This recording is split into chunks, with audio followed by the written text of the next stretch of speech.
The macroeconomic factors heading into this crisis were already challenging our industry. They will remain post-COVID-19. Is it likely that the only way for us to emerge successfully from this is to accelerate innovation? The background to this question is, I like the way that you explain the fact that the crisis isn't always kicked off by a single event and is sometimes long drawn out in its origins. I almost feel that if we look at the global macroeconomic factors last year, we were already heading into a crisis with global GDPs performing poorly across the world. And then obviously COVID happened.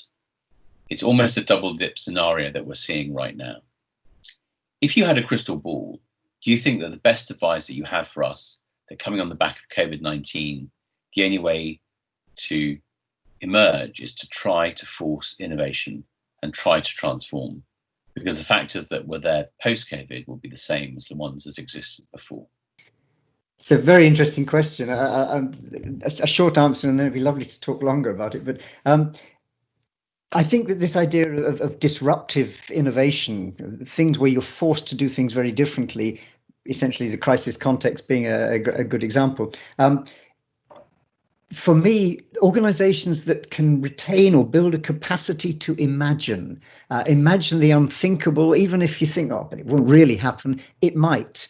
And the smart organizations somewhere have this capacity to think it, to play with it, to experiment, to rehearse it, and perhaps to actually build and then keep in the background ways of dealing with it.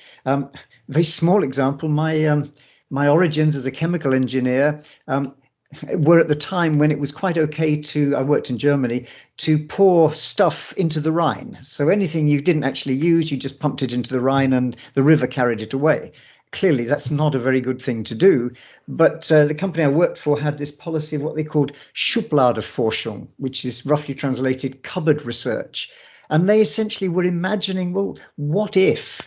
And in this case, what if we had to use our waste materials? What could we use them for? And so they invested in projects like mine to find alternative uses for things that would otherwise be thrown away.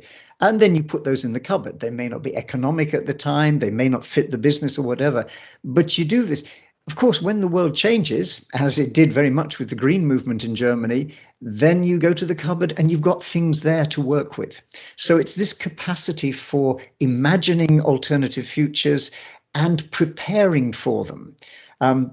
My other bit of autobiography, my first job was with Kodak, and I did some wonderful work, great company. But of course, we all know the stories of transformation in that sector. The one that we often don't hear so much about is the way Fujifilm adapted to the sea change in the imaging world. They, like Kodak, knew an awful lot about surface chemistry, because when you're coating films, that's what you do. They've applied that extremely well into growing a whole new business in cosmetics. And it's a way of looking, where did they get that from? Actually, it was the same kind of cupboard research, this imagining alternative futures early enough that it positioned them well for later on. So for me, it's very much, I think, especially with the chronic crisis, the one that is a slow building one, what could we be doing now that would position us well if that crisis tips into reality? Yeah. Maybe I can add a couple of things to that as well. There has been a growing trend for organizations to, let's say, ask the more adventurous questions of their organization from time to time, the more challenging, more creative questions, and to experiment with some of the answers that they get. They're very much the sort of laboratory theory, or the accelerator theory of taking some more interesting, more creative things and sort of pushing them to the fringes of their business and allowing them to develop somewhere else. And of course, what happens when you ask those more challenging questions is you get a really wide diversity of insights and ideas. And of course, many of them may seem pretty crazy, but actually, some of those can go in the cupboard, as John refers to it. And what we're seeing is again, the more progressive organizations accepting that their innovation portfolio, essentially the things that they're working on that they feel pretty good about, has a brother or a sister, and that sister is the inactive portfolio. It's essentially the cupboard of things and ideas and concepts and partially developed things that we've played around with or people have shared at some point, but we're not investing in right now, and we don't want to lose those.